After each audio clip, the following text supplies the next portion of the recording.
9 अप्रैल आ चुकी है, नया हफ्ता, नया वीक शुरू हो चुका है और नए वीक की स्टार्टिंग भी बिटकॉइन ने क्या कर दिया, डंप से कर दिया। 62,300 तक के लेवल आ चुके हैं। नई वीकली कैंडल भी आप देखेंगे तो रेड से शुरू हो रही है। इससे पहले की जो वीक की कैंडल थी वो ग्रीन से शुरू हो रही थी, ये रेड से हो रही है। अगर रेड से शुरू हो रही है तो ये ग्रीन में क्लोजिंग दे सकती है, ठीक है। और अगर हमको रेड पे क्लोज होती हुई दिख गई या 61-60 हज़ार पे क्लोजिंग मिल गई तो कोई प्रॉब्लम वाली बात नहीं है, ठीक है। ये कहीं ना कहीं आखिरी वीक हो सकता है। इसके बाद हम वापस से 67 या 70 तक भी जा सकते हैं, ठीक है। मे बी सेकेंड वीक, और पॉसिबिलिटीज़ ये भी हैं कि फर्स्ट वीक में भी हो सकता है, ठीक है। तो बहुत सारे इवेंट्स हैं। वीकली कैंडल क्लोज हो चुकी है और 4 हफ्ते, ये 4 हफ्ते जो आप रेड में देख रहे हो, ये सिर्फ 4 हफ्ते रेड में नहीं है, ये है लॉन्ग स्केल लिक्विडेशन। हर हफ्ते लॉन्ग्स वालों के लिक्विडेशन हुए और पूरा अप्रैल मंथ अगर हम लिक्विडेशंस की बात करें लॉन्ग वालों के, तो वैसे तो शॉर्ट्स वालों के भी हुए हैं लेकिन वो कम है लॉन्ग्स के मुकाबले, क्योंकि आप रेड में क्लोजिंग देख रहे हो। और जब मार्केट नीचे आती है तो लॉन्ग्स के लिक्विडेशन होते हैं और लॉन्ग्स के हज़ारों करोड़ रुपए के, है ना, अच्छे खासे यहाँ पे लिक्विडेशंस हुए हैं। और अब ये नया वीक जिसकी क्लोजिंग मिलेगी हमको मई मंथ के अंदर, तो मई मंथ की स्टार्टिंग होने वाली है, अप्रैल मंथ की एंडिंग होने वाली है, मतलब अप्रैल की क्लोजिंग होने वाली है, उसका वेट कीजिए। और 1 मई की रात को क्या होने वाला है, एफओएमसी का डिसीजन आने वाला है, बड़ा इंपॉर्टेंट है, ठीक है। मे भी कोई इंटरेस्ट रेट हाइक ना हो तो रिलीफ ही रिलीफ है अभी तक तो बिटकॉइन के लिए, लेकिन जब तक डिसीजन नहीं आता तब तक आपको अलर्ट रहना पड़ेगा। तो 62,400 से शुरुआत की है बिटकॉइन ने नए वीक की।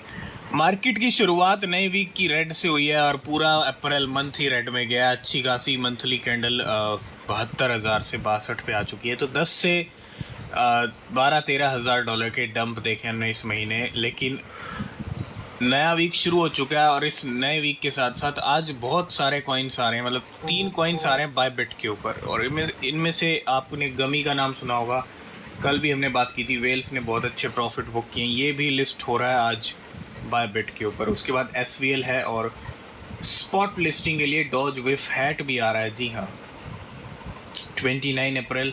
तो विफ आ रहा है, SVL आ रहा है और गमी आ रहा है, 3 कॉइन्स आ रहे हैं आज बाय बिट के ऊपर।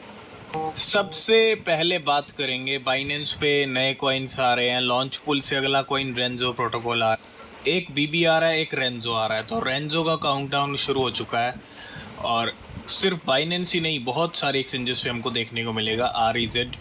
तो कहाँ अपॉर्चुनिटी मिलती है इस कॉइन में, वेट कीजिएगा ट्रेडिंग शुरू होने के कुछ घंटे बाद, ठीक है।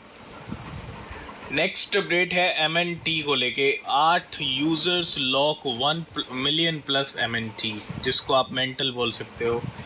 और 8 यूज़र्स ने क्या किया, लॉक कर दिए 10 lakh MNT reward station to earn Ethena shards. और they receive a total of 1.42 million Ethena, 1.1 million dollar के in reward with an average APY of 48%। आप देखो स्मार्ट लोग क्या कर रहे हैं, स्टेकिंग से भी अच्छा खासा पैसा अर्न कर रहे हैं, है ना। लॉक कर दिया कुछ टाइम पीरियड के लिए तो उस पर आपको अच्छा APY मिलता है। और यही हुआ है इनको यहाँ पे, इसके बदले 1 मिलियन मेंटल के बदले 1.4 मिलियन इथीना मिले, 1.1 मिलियन डॉलर के, ठीक है। Higher than most protocol on the market. तो बिल्कुल गमी आ रहा है बायबिट के ऊपर। Deposit via Solana network are now open with Gummy on Solana, ठीक है। बायबिट ने अनाउंस कर दिया है और आई थिंक 1:30 PM, सिर्फ 2 घंटे का टाइम है तकरीबन, और ट्रेडिंग शुरू हो जाएगी गमी की। तो ऐसा नहीं है कि बड़े बड़े ट्रेडर्स अपना प्रॉफिट ही बुक कर रहे हैं नए मीम कॉइन्स में, कुछ का लॉस भी हो जाता है, चाहे वो फॉर्मा में बाय करें जैसे भी करें, ठीक है। और कुछ ऐसा ही हुआ है यहाँ पे। तो इन अपडेट से आप जो है लर्न कर सकते हो, समझ सकते हो वेल्स कहाँ लॉस क्या कर रही हैं, कैसे कर रही हैं, कहाँ प्रॉफिट बुक कर रही हैं, ठीक है। तो this trader spent 1600 Solana to buy cool खरीदने के लिए क्या 1600 सोलाना का खर्चा किया और सोल्ड कर दी, sold only for 532 Solana, losing 1067 Solana, $152,000 in less than 30 minute. आप देखो इस कूल कॉइन के अंदर इस वेल ने, इस ट्रेडर ने सिर्फ लॉस किया है। खर्चा किया था 1600 सोलाना का और बची कितनी 532 और 1067 सोलाना का लॉस बुक किया सिर्फ 30 मिनट के अंदर। तो सबसे ज़्यादा ज़रूरी होता है गलत टाइम पे खरीद लिया तो आपका लॉस होगा ही होगा। सबसे ज़्यादा ज़रूरी है सही टाइम पे बाय करना।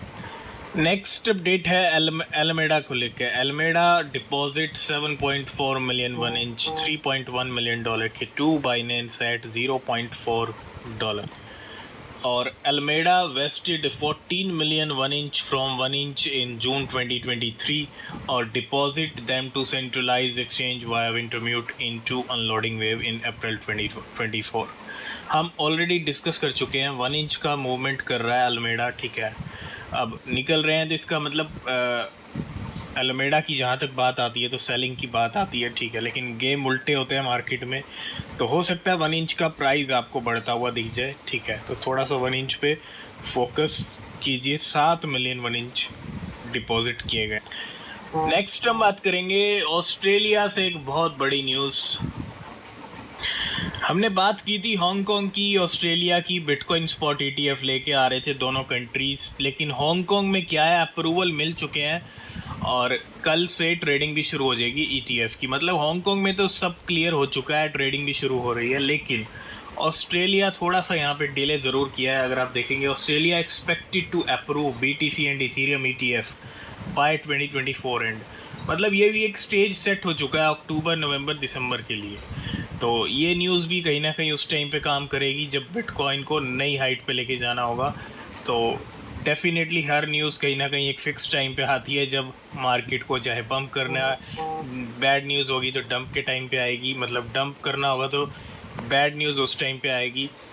तो ठीक है, इस साल के एंड तक ऑस्ट्रेलिया में भी बिटकॉइन और इथेरियम के ETF अप्रूव हो जाएंगे। तो बिल्कुल अभी एक ट्रेडर ने कूल के अंदर लॉस किया 1070 सोलाना अपनी जो है गंवाई हैं, लेकिन दूसरी तरफ sniper insider has made more than 11,800 Solana $1.6 million in just 1 hour. तो दूसरे ट्रेडर ने यहाँ पे $1.6 मिलियन का प्रॉफिट भी बुक किया है कूल से। इसने 551 मिलियन, ही स्टिल हैज़, अगर आप देखेंगे 551 million cool, 55% of the total supply left, worth over $20 million. तो अच्छा खासा प्रॉफिट भी बुक किया गया है कूल के अंदर इस ट्रेड। नेक्स्ट अपडेट है दुबई के अगले इवेंट को लेके। Top Web3, top crypto, top NFT conference in Dubai 2024। तो क्रिप्टो को लेके, NFT को लेके, Web3 को लेके मतलब एक और इवेंट होने वाला है और ये कॉन्फ्रेंस है दुबई के अंदर और ये कल से शुरू हो रही है, ठीक है। 30 अप्रैल से 1 मई को चलेगी और continue back to back events हो रहे हैं बहुत सारी कंट्रीज़। नेक्स्ट अपडेट है कावा को लेके। कावा का अभी एक अपग्रेड हुआ था। अटेंशन कावा chain users, all BEP3 asset will be migrated to Binance Smart Chain around April 30 to streamline asset transfers, improve security and pave the way for more efficient financial operations. तो BEP transition from BEP3 to Binance Smart Chain। Next update है dusk को लेके। Dusk के भी अच्छे movement दिखे हैं हमको टाइम के ऊपर और Dusk is an L1 layer 1 with the key 3 key pillar of privacy, compliance and RWA, real world assets. तो mainnet is schedule for March April 2024, will be powered by the Dusk token. तो mainnet आ रहा है, अप्रैल ख़त्म होने वाला 29 अप्रैल है। तो कहीं ना कहीं बहुत बड़ा अपडेट है डस्क को लेके। थोड़ा सा यहाँ पे नज़र रखिए, डस्क का जो मैनेट है वो यहाँ पे अप्रैल मंथ के लिए शेड्यूल है। और लास्ट एंड फाइनल अपडेट भी सागा को लेके है। सागा का भी मैनेट आ रहा है अप्रैल 2024 के अंदर। एक वीडियो क्लिप है यहाँ पे, ठीक है, और इसके अंदर बताया गया है। तो तैयार हो जाइए, एक तरफ डस्क एक तरफ सागा। तो आज की इस वीडियो को करेंगे यहीं पे एंड बाकी अपडेट नेक्स्ट वीडियो में। अगर आप किसी भी क्रिप्टो में इन्वेस्ट कर रहे हैं तो रिसर्च ज़रूर करें, वो बहुत ज़रूरी है। मिलेंगे नेक्स्ट वीडियो में, तब तक के लिए बाय बाय, टेक केयर।